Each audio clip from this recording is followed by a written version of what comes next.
بسم الله الرحمن الرحيم.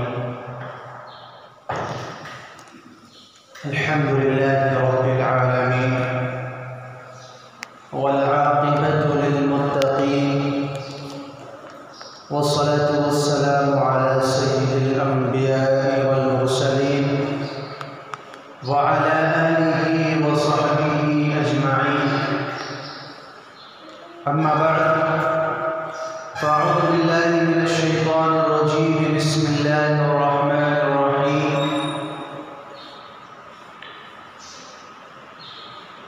وما أصابكم من مصيبة فبما كسبت أيديكم ويعفو عن كثير. وقال تعالى في مقام آخر: فإذا جاءتهم الحسنة قالوا لنا هذه وإن تصبهم سيئة يطيروا بموسى ومن معه ألا إنما طائرهم عند الله ولكن أكثرهم لا يعلمون. وقال النبي صلى الله عليه وسلم: لا عدوى ولا طيرة ولا هامة ولا صفر، أو كما قال عليه الصلاة والسلام. صدق الله مولانا العظيم وصدق رسوله النبي الكريم، ونحن على ذلك لمن الشاهدين والشاكرين، والحمد لله رب العالمين. اللهم صل على سيدنا محمد وعلى آل سيدنا محمد وبارك وسلم. اللهم صل على سيدنا محمد وعلى آل سيدنا محمد وبارك وسلم. اللهم صل على سيدنا محمد وعلى آل سيدنا محمد وبارك وسلم. لائق صدر احترام بزرگوں، عزیز ساتھیوں اور دوستوں، قرآن کریم کی جو آیت کریمہ آپ حضرات کے سامنے تلاوت کی گئی ہے، اللہ تبارک و تعالی نے اس آیت کے اندر مسلمانوں کو یہ خطاب کرتے ہوئے فرمایا ہے کہ تم کو جو مصیبتیں یا پریشانیاں یا حالات آتے ہیں، یہ تمہارے اعمال کا نتیجہ ہے، یہ تمہارے گناہوں کی سزا ہے، یا پھر اللہ تعالیٰ کی طرف سے آزمائش ہے۔ آج کے اس دور میں جبکہ کہنے والے یہ کہتے ہیں کہ دنیا بہت ترقی کر چکی ہے اور بہت آگے جا چکی ہے، اس دور کے اندر بھی ہم مسلمانوں کے معاشرے میں بہت ساری توہمات پائی جاتی ہیں، بدعقیدگیاں پائی جاتی ہیں، جو جاہل مسلمانوں اور اسلام دشمنوں کی طرف سے مسلمانوں کے سروں پر مسلط کرتی ہیں۔ انہی میں سے کچھ چیزیں وہ ہیں جو ہمارے آنے والے مہینے سے متعلق ہے۔ محرم الحرام کا مہینہ ختم ہونے والا ہے، سفر کا مہینہ شروع ہونے والا ہے، اور یہ سفر کا مہینہ وہ مہینہ ہے جس کو بہت سارے لوگ منحوس خیال کرتے ہیں، نامبارک سمجھتے ہیں، اور اس سے طرح طرح کی بدفعلیاں لیتے ہیں، اور اس مہینے کے اندر شادی بیاہ نہیں کرتے، خوشی کے تقاریب مقرر نہیں کرتے، کوئی اچھے کام کے لیے سفر نہیں کرتے، گویا کہ ایک طرح سے اس مہینے کو نحوست والا اور بدفعل سمجھ کر کے اپنے بہت سارے کاموں کو چھوڑ دیا کرتے ہیں۔ حالانکہ ہم مسلمان ہیں، مسلمانوں کا یہ عقیدہ ہے، مسلمانوں کا یہ نظریہ ہے، ہمیں یہ سکھایا گیا ہے، تعلیم دی گئی ہے کہ ہمیں 7 چیزوں پر ایمان لانا ضروری ہے۔ آمنت باللہ و ملائکتہ و کتبہ والیوم الآخر ورسلہ والیوم الآخر والقدر خیرہ وشرہ من اللہ تعالی والبعث بعد الموت۔ ان 7 چیزوں کی تفصیل کا موقع نہیں ہے، ان میں سے جو چھٹی چیز ہے والقدر خیرہ وشرہ من اللہ تعالی، ہر اچھی اور بری بات اللہ کی طرف سے ہوتی ہے۔ تو جب ہمیں یہ بتا دیا گیا، ہمیں یہ سکھا دیا گیا کہ ہمارے ساتھ چاہے اچھا ہو وہ بھی اللہ کی طرف سے ہوتا ہے، چاہے برا ہو وہ بھی اللہ کی طرف سے ہوتا ہے، تو پھر مہینوں کے اندر، دنوں کے اندر یا جگہوں کے اندر نحوست کا لینا اور بدفعلی لینا، اس کی گنجائش کہاں سے نکلتی ہے؟ میرے دوستو، سفر کے مہینے کو سفر اس لیے کہا جاتا ہے کیونکہ سفر کے معنی ہے خالی ہو جانا۔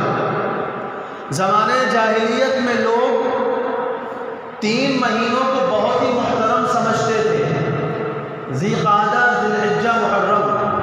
اس مہینے کے اندر قتل و قتال بھی نہیں کرتے تھے، لڑائی جھگڑا نہیں کرتے تھے، لہذا جیسی محرم کا مہینہ ختم ہوتا تھا تو یہ سفر کے مہینے میں نکل جایا کرتے تھے اور گھروں کو خالی کر دیا کرتے تھے، جنگوں پر نکل جاتے تھے، مقابلے کے لیے نکل جاتے تھے۔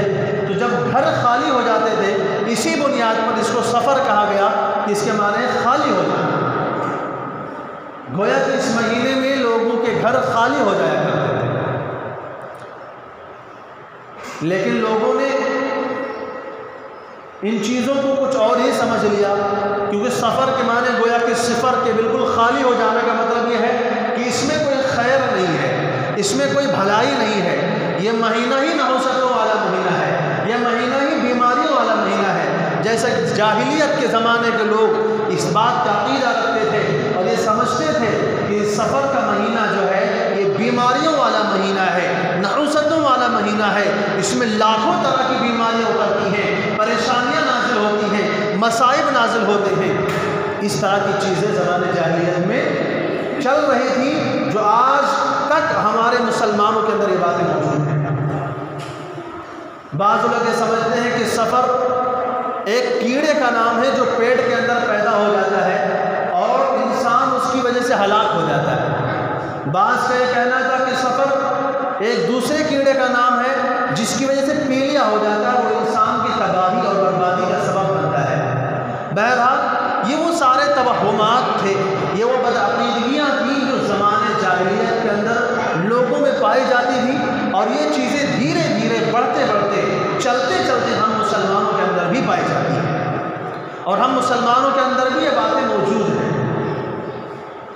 تو چونکہ سفر کا مہینہ شروع ہونے والا ہے اور سفر کے مہینے کے تعلق سے ہم مسلمانوں کے اندر جو کم علم لوگ ہیں، جو دین سے ناواقف ہیں، قرآن سے نابلد ہیں، سنت کا پتہ نہیں ہے، جو صرف جن کا ایمان ہی توہمات کے اوپر ہے، خرافات کے اوپر ہے، بدعقیدگیوں کے اوپر ہے، تو یہ اس مجلس کے اندر میں ان چند باتوں کو آپ کے سامنے رکھنا چاہتا ہوں۔ اللہ تبارک و تعالیٰ قرآن کریم میں ارشاد فرماتے ہیں، ان عدت الشہور عند اللہ 12 شہرا فی کتاب اللہ، اللہ کے یہاں مہینوں کی تعداد 12 ہے، جن میں سے 3 محترم ہیں، 4 محترم ہیں، 3 لگاتار آتے ہیں اور 1 رجب کا مہینہ آتا ہے۔ اور اس کے بعد آگے فرماتے ہیں، انما النسیء زیادۃ فی الکفر یضل بہ الذین کفروا یحلونہ عاما ویحرمونہ عاما۔ میں نے عرض کیا کہ زمانے جاہلیت میں لوگ ان 3 مہینوں میں جنگ کرنا معیوب سمجھتے تھے، حرام سمجھتے تھے، برا سمجھتے تھے، اس لیے سفر محرم کا مہینہ ختم ہوتے ہی سفر کا جب مہینہ شروع ہوتا تھا وہ لڑائی کے لیے نکل جاتے تھے۔ لیکن جس قوم کی فطرت میں ہی جنگ، قتل و غارت گری اور خونریزی بسی ہو، اس قوم کے لیے 3 مہینے مسلسل برداشت کرنا یہ آسان کام نہیں تھا۔ اس لیے وہ ایک کام اور کیا کرتے تھے، مہینوں کی تعداد کو بدل دیا کرتے تھے، مہینوں کے ناموں کی ترتیب بدل دیا کرتے تھے، مان لو محرم کو سفر بنا دیتے تھے، سفر کو محرم بنا دیتے تھے۔ جس سال ان کو محرم میں لڑائی کرنے کا ارادہ ہوتا تھا اس سال کہتے تھے اس سال محرم کا نام سفر ہے اور سفر کا نام محرم ہو جائے گا۔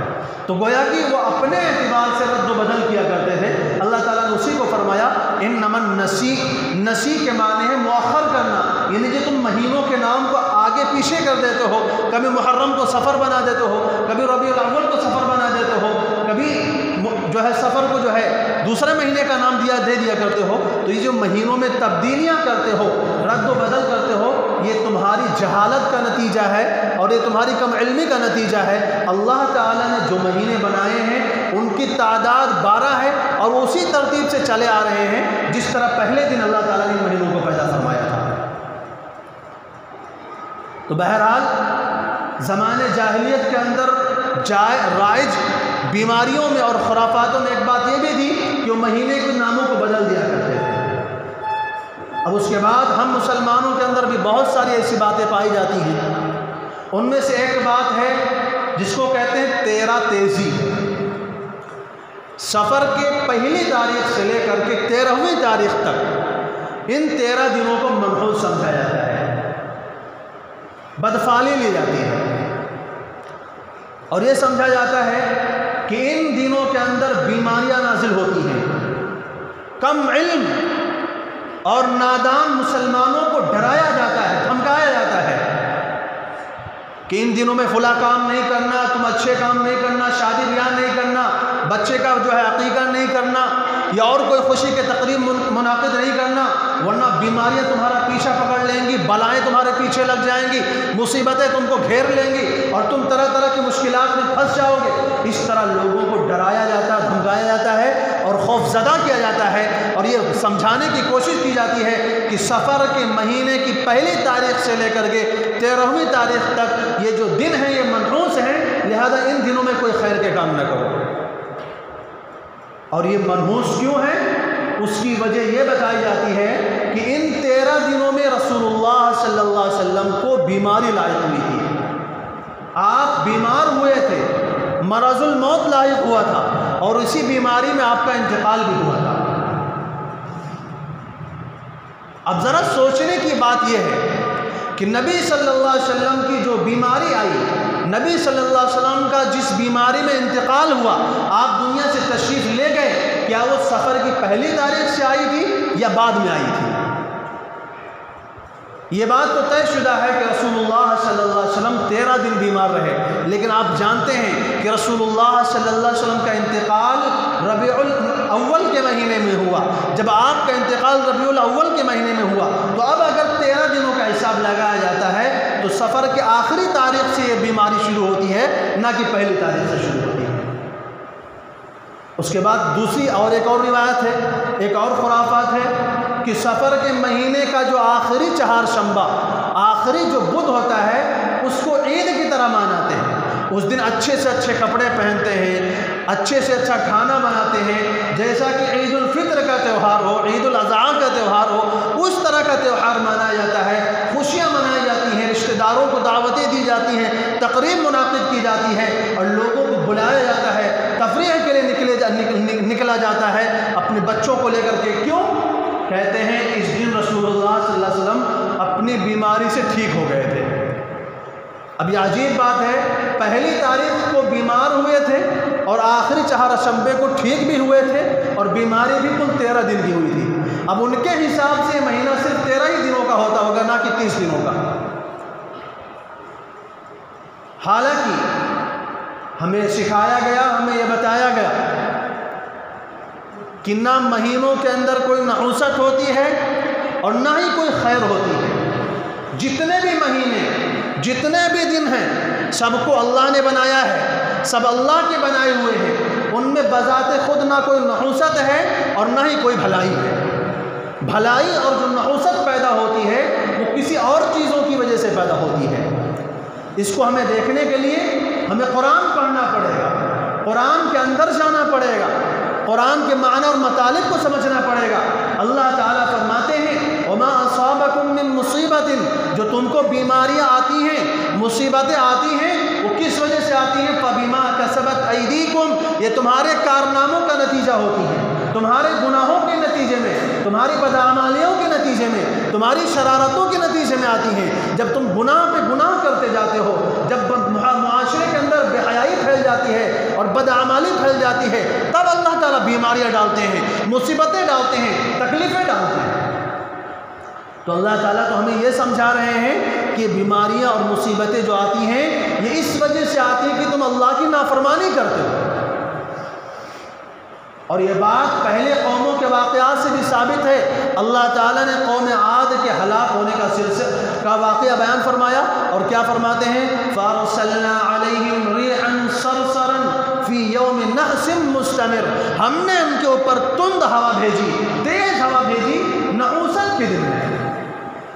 اللہ تعالیٰ نے جس دن قوم عاد کو ہلاک کیا، تباہ کیا، اس دن کو ان کے لیے نحوست کا دن بنایا، اور وہ دن ان کے لیے نحوست کا دن اس لیے بنا کیونکہ اس دن کے بعد سے ہمیشہ ہمیشہ کے لیے وہ اللہ کے عذاب میں مبتلا ہو گئے، ہمیشہ ہمیشہ کے عذاب میں مبتلا ہو گئے۔ اب کوئی بھی دن ایسا نہیں آنے والا، کوئی بھی وقت ایسا نہیں آنے والا، کوئی بھی لمحہ ایسا نہیں آنے والا کہ وہ اللہ کے عذاب سے نجات پا جائیں، اللہ کے عذاب سے چھٹکارا پا جائیں۔ تو پتہ یہ چلا کہ نحوست کا دن وہ ہوتا ہے جس دن کو انسان اپنے گناہوں کے نتیجے میں، اپنی بدعمالیوں کے نتیجے میں اللہ کے عذاب کا مستحق بن جائے، اللہ کے عذاب میں گرفتار ہو جائے اور اللہ کے عذاب کا شکار ہو جائے، ورنہ پھر دنوں میں کوئی نحوست نہیں ہوتی ہے۔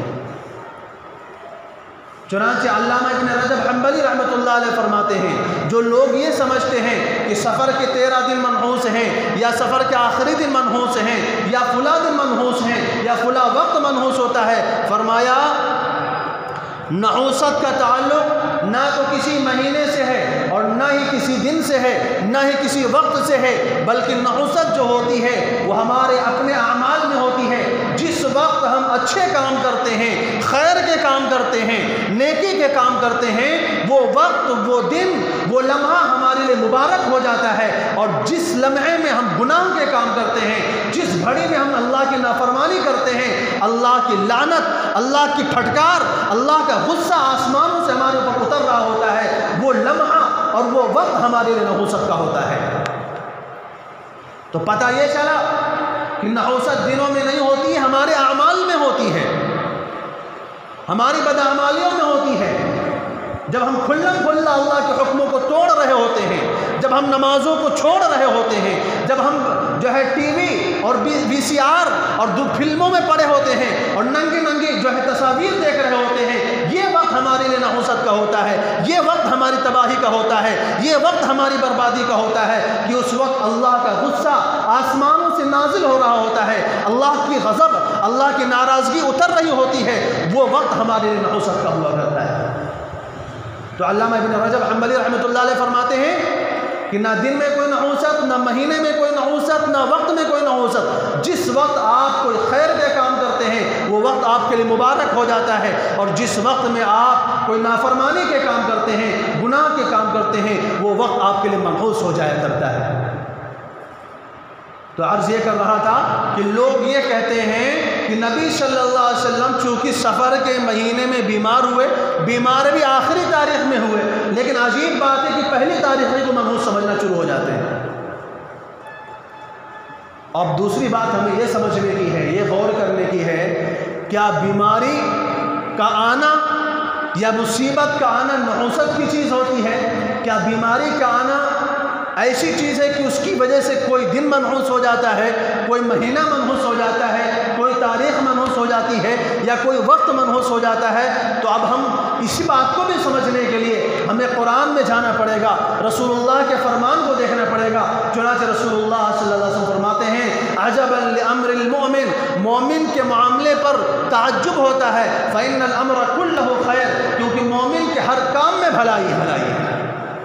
ان اصابته سراء فشکر فکان خیرا له وان اصابته ضراء فصبر فکان خیرا له، اگر مومن کو خوشی پہنچتی ہے، اچھائی کے حالات آتی ہے، صحت ملتی ہے، مال ملتا ہے، اولاد ملتی ہے، کوئی بھی خوشی حاصل ہوتی ہے، فرمایا جب مومن کو خوشی حاصل ہو اور خوشی حاصل پر ہونے پر وہ اللہ کا شکر ادا کرے، یہ بھی مومن کے لیے بہتر ہوتا ہے۔ اور اگر مومن کو کوئی بیماری آ جاتی ہے، کوئی تکلیف تکلیف پہنچ جاتی ہے، کوئی مصیبت نازل ہو جاتی ہے، مال میں تکلیف ہو جائے، اولاد میں تکلیف ہو جائے، صحت میں تکلیف پہنچ جائے، فرمایا جب مومن تکلیف کے پہنچنے کے وقت اللہ کی طرف سے سمجھ کر کے اس پر صبر کر جائے، اس صبر کرنے پر بھی اس کو ثواب ملتا ہے، یہ بھی اس کے لیے خیر ہے۔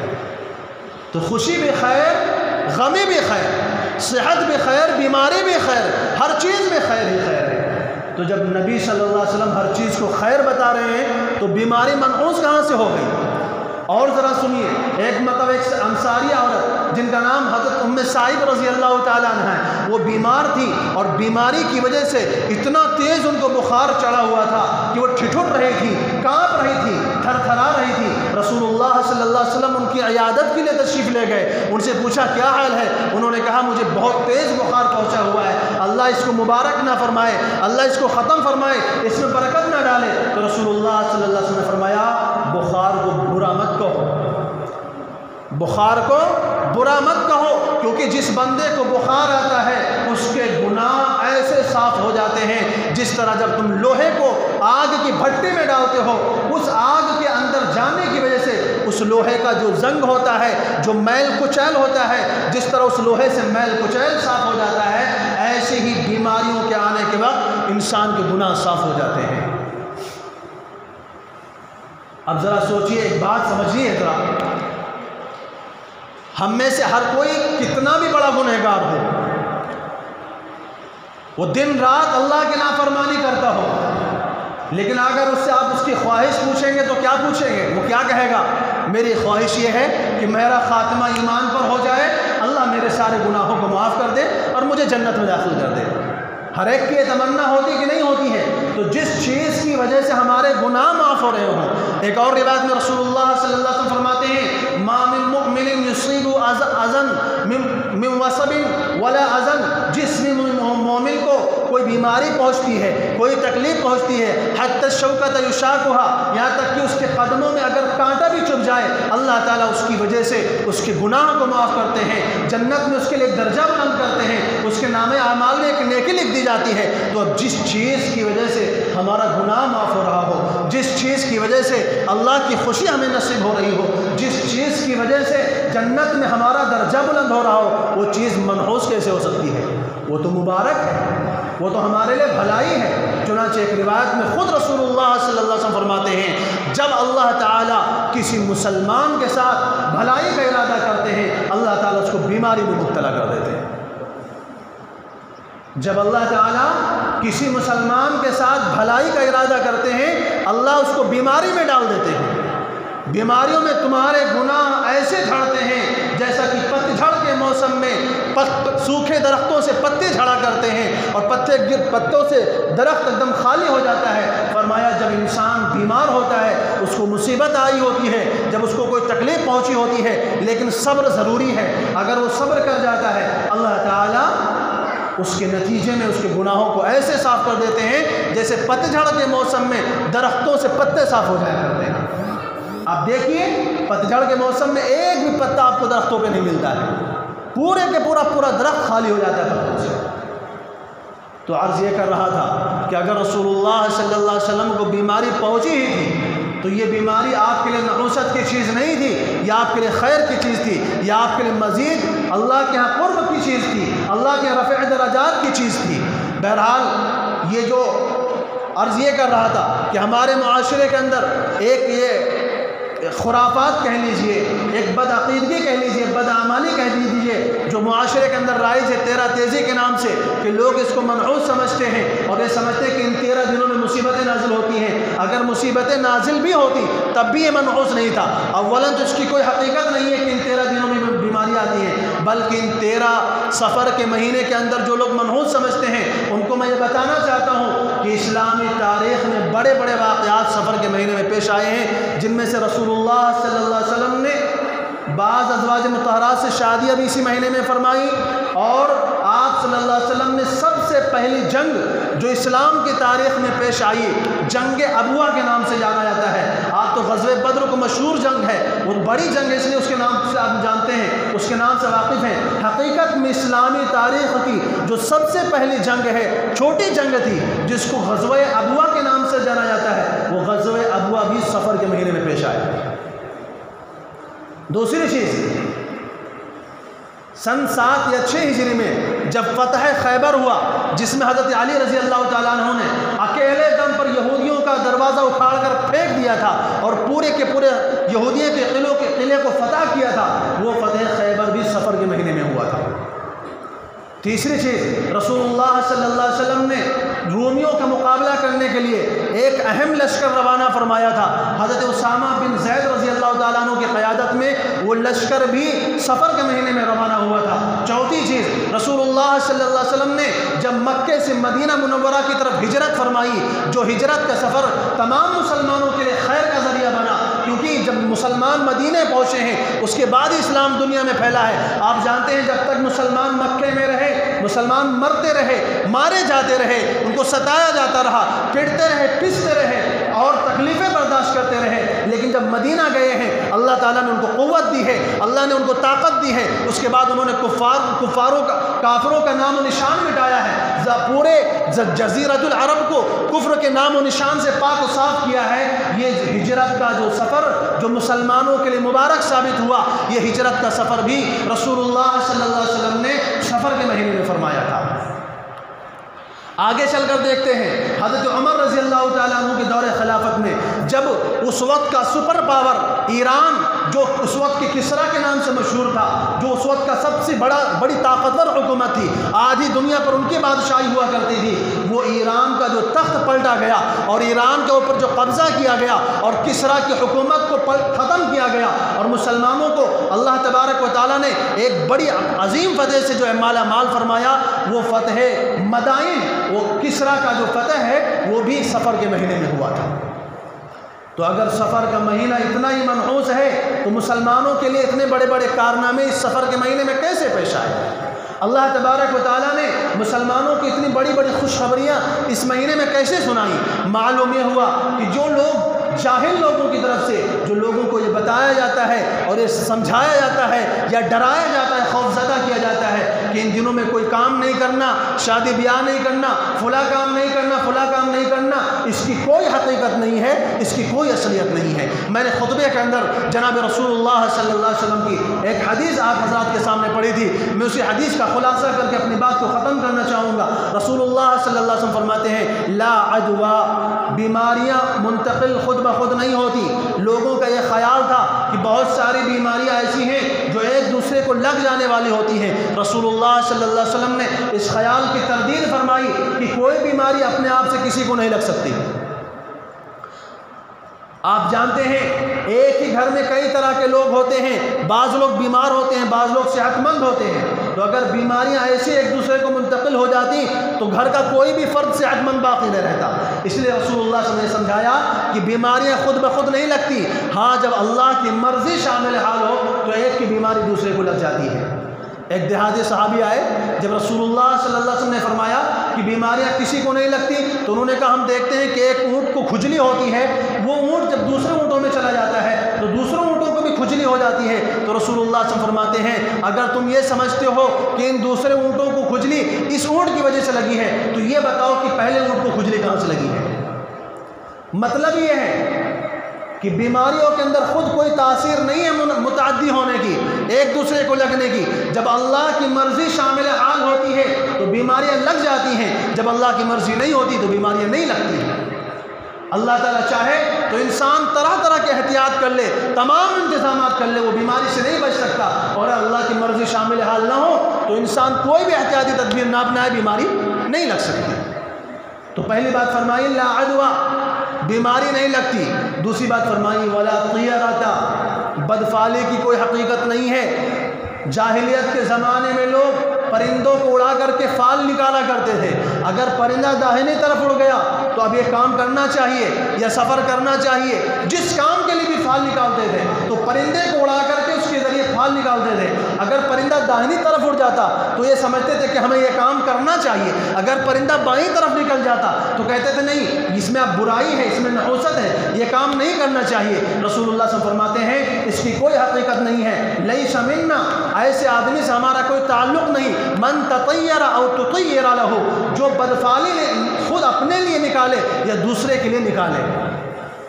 بہت سے لوگ دکانیں کھول کر بیٹھے ہوتے ہیں نجومیت کی، آپ کو غیب کی خبریں بتائیں گے، آپ کو آپ کی قسمت کا حال بتاتے ہیں کہ آپ کا فلاں دن فلاں تاریخ میں اگر یہ کام کریں گے تو آپ کے لیے خیر ہوگا، اگر فلاں دن فلاں تاریخ میں یہ کام کریں گے تو آپ کے لیے شر ہوگا. فرمایا جو بندہ بدفعلی لے خود سے یا دوسرے سے کروائے اس کا ہمارے سے کوئی تعلق نہیں ہے. ومن تکہن تکہن لہ، اور جو بندہ کہانت کرے یا کہانت کروائے. ومن سحر او سحر لہ، جو بندہ جادو کرے یا جادو کروائے.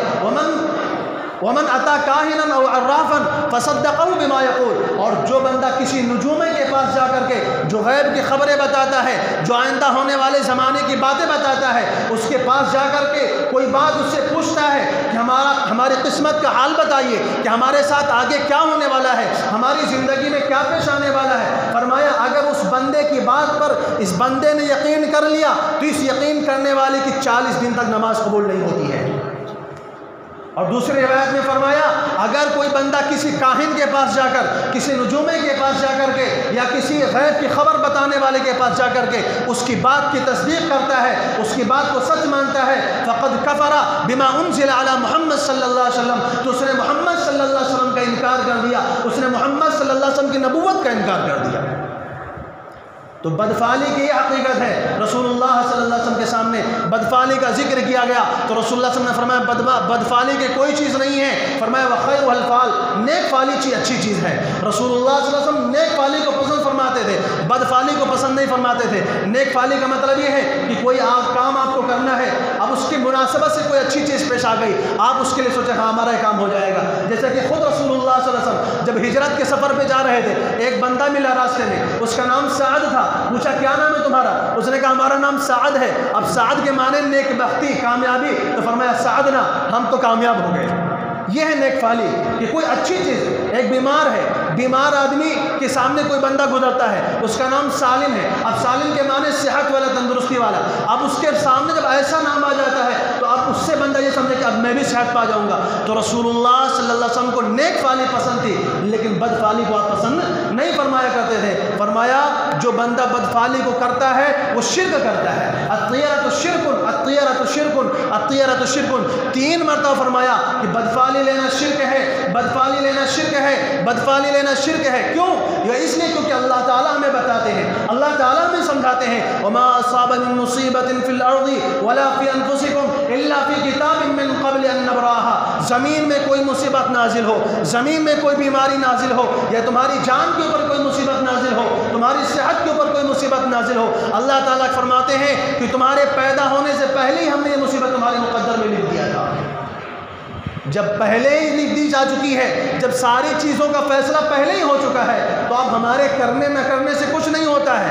یہی بات کو اللہ تعالیٰ نے سورہ آل عمران میں فرمایا. جب غزوہ احد میں بہت سارے صحابہ کرام شہید ہو گئے تو منافقین یہ کہہ رہے تھے لو کان لنا من الامر شیء ما قتلنا هاهنا، اگر مسلمانوں نے ہماری بات مانی ہوتی تو اتنی تعداد میں یہ شہید نہ ہوتے. اللہ تعالیٰ نے قرآن کریم میں جواب دیا، فرمایا قل لو کنتم فی بیوتکم لبرز الذین کتب علیہم القتل الی مضاجعہم. اگر تم اپنے گھروں میں بند ہوتے، قلعہ بند ہوتے، لیکن جن کے مقدر میں شہادت لکھ دی جا چکی تھی، ان کو شہید ہی ہونا تھا، وہ کہیں بھی چلے جاتے. جو ہونا تھا وہ ہونا ہی تھا. فرمایا اگر کوئی بندہ یہ کہتا ہے، مان لو کوئی بندہ کہیں جا رہا تھا اور اللہ نہ کرے اس کا حادثہ ہو جاتا ہے، اب وہ کہتا اگر میں وہاں نہ جاتا تو میرے ساتھ یہ نہ ہوتا، میں یہ کام نہ کرتا، میں اس کاروبار میں ہاتھ نہ ڈالتا تو میرا یہ نقصان نہ ہوتا. رسول اللہ صلی اللہ علیہ وسلم فرماتے ہیں اس طرح کرنا انسان کے یہ کمزور ایمان کی نشانی ہے، یہ اس کے مشرک ہونے کی نشانی ہے، اس کے بے ایمان ہونے کی نشانی ہے. کیونکہ جب اللہ تعالیٰ نے فرما دیا ہے کہ جو کچھ ہونا ہے اور قیامت تک جو کچھ ہونا ہے ہم نے انسان کے پیدا ہونے سے پہلے ہی لکھ دیا ہے.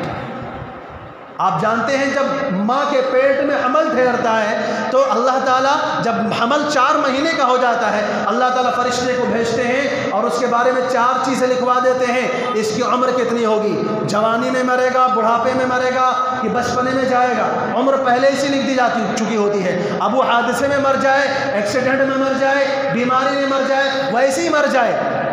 یہ سب اسباب ہوتے ہیں, بہانے ہوتے ہیں. حقیقت جو ہوتی ہے وہ اللہ تعالیٰ کی طرف سے پہلے ہی مقدر ہو چکی ہے.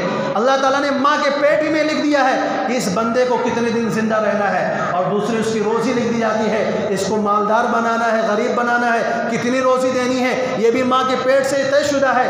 نیک بخت ہونا ہے کہ بدبخت ہونا ہے یہ بھی پہلے ہی لکھ دی جا چکی ہوتی ہے کہ انسان جہنمیوں میں سے ہوگا کہ جنتیوں میں سے ہوگا. بہرحال یہ سب چیزوں کے فیصلے تو پہلے ہی ہو چکے ہیں, لہذا آپ ہمارے کرنے نہ کرنے سے کچھ نہیں ہوتا ہے. ہاں صحابہ کرام فرماتے ہیں اگر کسی بندے نے ایسا کر لیا تو اس کو کیا کرنا چاہیے, تو اس نے رسول اللہ صلی اللہ علیہ وسلم نے فرمایا اس کو یہ دعا پڑھنا چاہیے, اللہم لا خیر الا خیرک ولا طیر الا طیرک ولا الہ غیرک. اے اللہ کوئی بھلائی نہیں ہے آپ کی بھلائی کے سوا, اور کوئی شگون نہیں ہے آپ کی شگون کے سوا. اے اللہ آپ کے سوا کوئی معبود نہیں ہے. اور فرمایا اللہم لا یأتی الحسنات الا انت ولا یأتی السیئات الا انت. اے اللہ نیکیاں بھی, بھلائیاں بھی, خوشیاں بھی آپ ہی دیتے ہیں. اے اللہ تکلیفیں بھی اور مصیبتیں بھی آپ ہی دیتے ہیں. تو ہمیں یہ سکھایا گیا کہ ولا طیرۃ, بدفالی کی کوئی حقیقت نہیں ہے. جو لوگ بدفالیاں لیتے ہیں ان کو اسلام سے کوئی تعلق نہیں ہے, ان کا رسول اللہ صلی اللہ علیہ وسلم سے کوئی تعلق نہیں ہے, ان کا قرآن سے کوئی لینا دینا نہیں ہے. ایسے لوگ اسلام کے دشمن ہیں, اسلام کے مخالف ہیں, اور جو کمزور کم علم والے مسلمانوں کو اس طرح کی باتیں بتا رہے ہوتے ہیں وہ در حقیقت جہنم کا ٹھیکہ لے رہے ہوتے ہیں, اور جہنم کی باتیں اور جہنم کے اندر اپنی سیٹ ریزرو کر رہے ہوتے ہیں. ایک بات اور اس مہینے کے تعلق سے کہی جاتی ہے کہ رسول اللہ صلی اللہ علیہ وسلم کے تعلق سے ایک جھوٹی حدیث گڑھ کر کے لوگوں کو سنائی جاتی ہے, اور یہ کہی جاتی ہے کہ رسول اللہ صلی اللہ علیہ وسلم نے فرمایا ہے من بشرنی بخروج سفرا بشرت بالجنت. جو شخص مجھے سفر کے مہینے کے جانے کی خوشخبری سنائے گا میں اس کو جنت کی خوشخبری سناتا ہوں. میرے دوستو یہ بھی روایت جھوٹی ہے. نہ کسی مہینے کے بشارت دینے سے جنت واجب ہوتی ہے اور نہ بشارت نہ دینے سے جنت واجب ہوتی ہے. ایسی ایک حدیث رمضان المبارک کے مہینے کے تعلق سے پھیلائی جاتی ہے کہ جو بندہ رمضان کے آنے کی خوشخبری سنائے گا اس کے لیے جنت واجب ہو جاتی ہے. رسول اللہ صلی اللہ علیہ وسلم کا ایک فرمان سن لو, نبی کا ایک فرمان سن لو. نبی صلی اللہ علیہ وسلم نے فرمایا ہے من کذب علی متعمدا فلیتبوأ مقعدہ من النار. جو میرا نام لے لے کر جھوٹی حدیثیں پھیلا رہے ہوتے ہیں, جو میرا نام لے لے کر کے لوگوں کو گمراہ کر رہے ہوتے ہیں اور حدیثیں بنا کر کے لوگوں کو سامنے پیش کر رہے ہوتے ہیں, ان کو یہ سن لینا چاہیے, ان کو یہ سمجھ لینا چاہیے کہ ایسے لوگوں کی سیٹ جہنم کے اندر ریزرو ہو چکی ہے. فلیتبوأ مقعدہ من النار. نبی نے فرمایا ایسے لوگوں کا ٹھکانہ جہنم ہے جو جھوٹی حدیثیں گڑھ کر کے میری طرف منسوب کرتے ہیں. لہذا نہ سفر کے تعلق سے اس طرح کی کوئی حدیث ہے, نہ رمضان المبارک کے تعلق سے اس طرح کی کوئی حدیث ہے, اور نہ ہی جو اس مہینے کے تعلق سے جو خرافات بتائی جاتی ہیں یا توہمات بتائی جاتی ہیں. نہ اس مہینے میں بیماریاں نازل ہوتی ہیں, نہ نحوستیں نازل ہوتی ہیں, نہ یہ مہینہ منحوس ہے, نہ یہ مہینہ, نہ کوئی مہینہ, کوئی بھی مہینہ اللہ تعالیٰ نے جو بنایا ہے وہ سارے کے سارے مہینے برابر ہیں. اللہ کی تخلیق میں, اللہ کی کائنات میں نہ کوئی دن منحوس, نہ کوئی مہینہ منحوس, نہ کوئی تاریخ منحوس, نہ کوئی جگہ اور نہ کوئی وقت منحوس ہے. یہ سب جاہل اور کم علم اور بے ایمان مسلمانوں کی یہ خرافات ہیں جو مسلمانوں کے اندر اور کمزور عقیدے کے لوگوں کے اندر پھیلا دی گئی ہیں. اللہ تبارک و تعالیٰ سے دعا ہے کہ اللہ تعالیٰ ہم سب کو تمام خرافات سے بچنے کی توفیق نصیب فرمائے اور صحیح معنوں میں صراط مستقیم پر چلنے کی توفیق نصیب فرمائے. وآخر دعوانا الحمدللہ رب العالمین.